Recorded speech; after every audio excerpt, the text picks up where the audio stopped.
பல்லதேசம் Karthikeyan YouTube channel நேயர்கள் அனைவருக்கும் வணக்கம். ஸ்கிரீன்ல பாக்குற இந்த பொண்ணு எடுத்துங்க. இந்த பெண் பாத்தீங்கன்னா நீயான எபிசோட்ல கிட்டத்தட்ட பாத்தீங்கன்னா 4 எபிசோட் வந்திருப்பாங்க. ஆக்சுவலா பார்த்தோன்னா இவங்க ஒரு பெய்டு போராளி அப்படிங்கிற மாதிரி சொல்லலாம். ஒரு ஷோல வந்து இவங்க நல்ல ஃபேமஸ் ஆனதால இவங்க வந்து ஒரு சாதி ஒழிப்பு போராளி அப்படிங்கிற ரீதியில வந்து நிறைய பேர் சொல்ல ஆரம்பிச்சிட்டானுங்க. அதே நேரத்துல வந்து ஒரு சமீபத்தில் நடந்த ஒரு இன்டர்வியூல பாமகவோட மாநாட்டை பத்தி அவங்க விமர்சித்து பேசின ஒரு கருத்து கண்டிப்பா நம்ம சொல்லிதான் ஆகணும். இந்த தற்கூரி அக்கா இருக்க பத்தியா, இந்த தற்கூரி அக்கா பேசுற விஷயத்துக்கு முதல்ல ஒரு பதிலடி ஒண்ணு கொடுத்துடலாம்.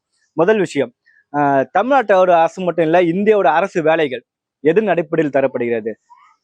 சாதியை வைத்து தானே. இந்த சாதிக்கு இவ்வளவு இடஒதுக்கீடுன்னு அப்படிங்கிற மாதிரி இருக்குல்ல.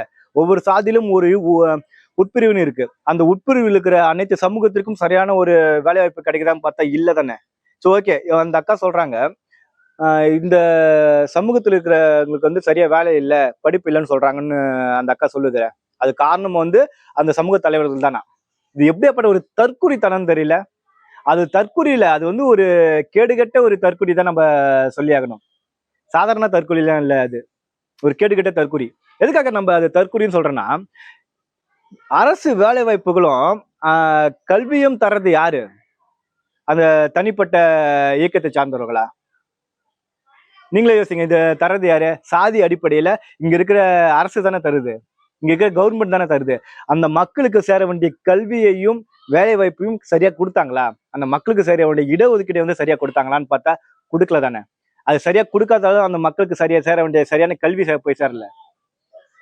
அது மட்டும் இல்ல, அந்த பேசுறது அதுக்கப்புறம் சாதி பெருமை பேசுறாங்கன்ட்டு. இதுல என்ன தவறு இருக்கு?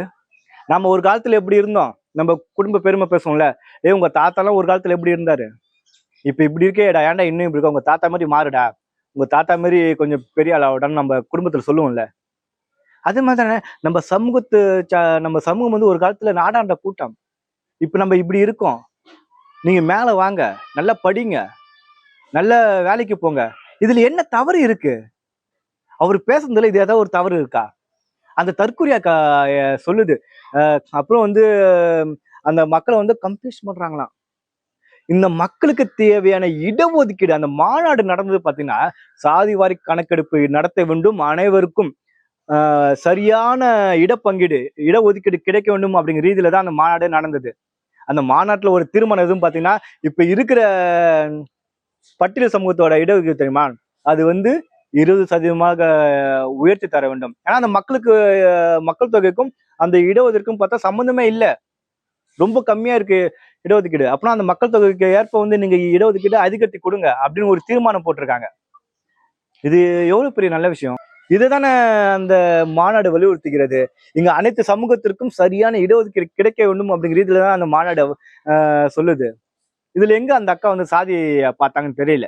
அது மட்டும் இல்லாம இங்க தமிழ்நாட்டுல இருக்கிற அனைத்து வேலை வாய்ப்புகளும் சரி, அரசு வேலை வாய்ப்புகளும் சரி, அரசு கல்வியும் சரி, சாதி பார்த்துதான் இங்க தரப்படுகிறது. அப்படிங்கிற ரீதியில இங்க சாதிவாரி கணக்கெடுப்பு எவ்வளவு முக்கியம், சாதிவாரி சர்வே எவ்வளவு முக்கியம். ஒவ்வொரு சமூகத்தோட சாதியை பத்தி பேசினா, அவங்களோட சமூக நிலையை பத்தி பேசினா தானே இங்க வந்து அந்த சமூகம் வந்து எவ்வளவு கீழே இருக்குன்ற தெரிய வரும். இப்ப எக்ஸாம்பிள் பாத்தீங்கன்னா, நரிக்குறவ சமூகம் இருக்கு. அவங்க எத்தனை பேர் அரசு வேலையில இருக்காங்க? ஏதாவது சொல்ல முடியுமா அவங்களால? அப்படின்னா அவங்க சமூகத்தோட சமநிலையை பத்தி நம்ம பேசினா தானே அவர்களுக்கு உண்டான ஒரு இடஒதுக்கீடு கிடைக்கும், அவர்களுக்கு உண்டான அந்த வேலை வாய்ப்பு கல்வியும் கிடைக்கும். அடுத்து கோனார் சமூகம் இருக்கு, அதுக்கப்புறம் வந்து வண்ணார் சமூகம் இருக்கு, அதுக்கு இன்னும் பாத்தீங்கன்னா விஸ்வகர்மா சமூகம் எல்லாம் இருக்கு. இந்த சமூகத்தோட பிரதிநிதித்துவோட எண்ணிக்கை, அதாவது அரசு வேலைவாய்ப்பும் சரி, அரசு கல்வியும் சரி, விரல் விட்டு கூட எண்ணிடலாம். அவ்வளவு சொற்பமான வேலை வாய்ப்பு தான் கிடைச்சிருக்கும், அவ்வளவு சொற்பமான கல்வி தான் அவங்களுக்கு கிடைச்சிருக்கும். அப்புறம் அந்த மக்களை முன்னெடுத்துவது யாரு? இங்க சாதிவாரி கணக்கெடுப்பு நடத்தினாதானே அந்த மக்கள் வந்து முன்னேற்ற முடியும். அதே போல இங்க இருக்கிற நரிக்குறு சமூகம் மாதிரி எத்தனை சமூகங்கள் வந்து கல்வியும் சரி, வேலை வாய்ப்பும் சரி, எத்தனை பேர் வந்து சரியான பிரதிநிதித்துவம் இல்லாம இருக்காங்க.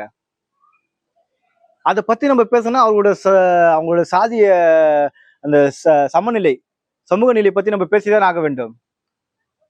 அதை பத்தி பேசினாலும் இங்க வந்து சாதி வரி சர்வே எடுக்க முடியும். எந்தெந்த சமூகத்துல வந்து எத்தனை பேர் இருக்காங்க, அவங்க வந்து எத்தனை பேர் வேலைக்கு போயிருக்காங்க, எத்தனை பேர் படிக்காம இருக்காங்க, எத்தனை பேர் வந்து உயர்கல்வி பிடிச்சிருக்காங்க, எத்தனை பேர் வந்து கல்லூரி வாழ்க்கையை முடிச்சிருக்காங்க, அதுல தனியார் வேலைக்கு எத்தனை பேர் போயிருக்கா, எத்தனை பேர் வந்து அரசு வேலைக்கு போயிருக்கான்.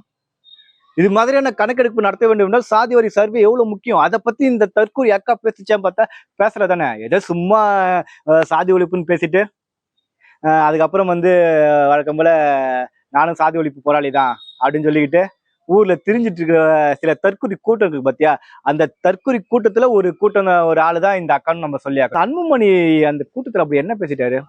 நீங்க எல்லாரும் பாத்தீங்கன்னா கல்வியும் சரி வேலைவாய்ப்பும் சரி ரொம்ப கீழ்நிலையில இருக்கீங்க. நல்லா படிங்க, நல்ல மேல வாங்க, நல்ல வேலை வாய்ப்புக்கு போங்க. அந்த அனைத்து இப்ப நல்ல கல்விக்கும் நல்ல வேலை வாய்ப்புக்கும் தேவையான அனைத்து விதமான போராட்டங்களையும் நாங்க முன்னெடுக்கிறோம். உங்களுக்கு உண்டான இடஒதுக்கீடு நாங்க வாங்கி தரோம்.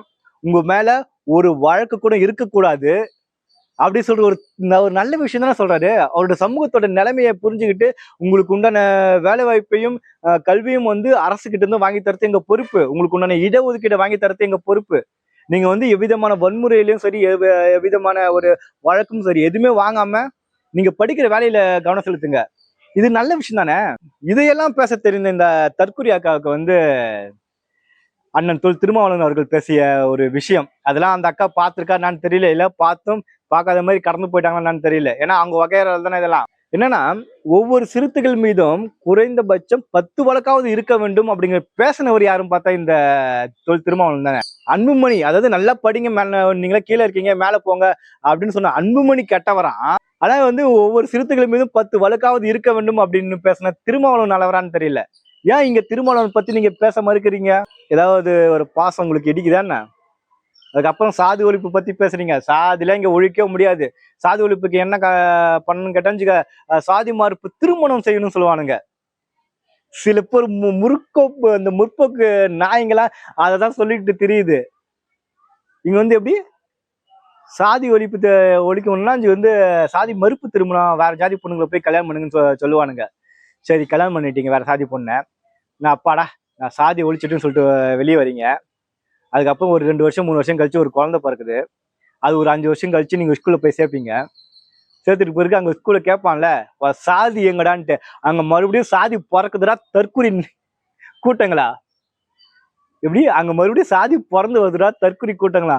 ஒரு சாதியை ஒழிச்சிட்டு இன்னொரு சாதியை வந்து நீங்க பெருக்கிட்டு தானே இருக்கீங்க.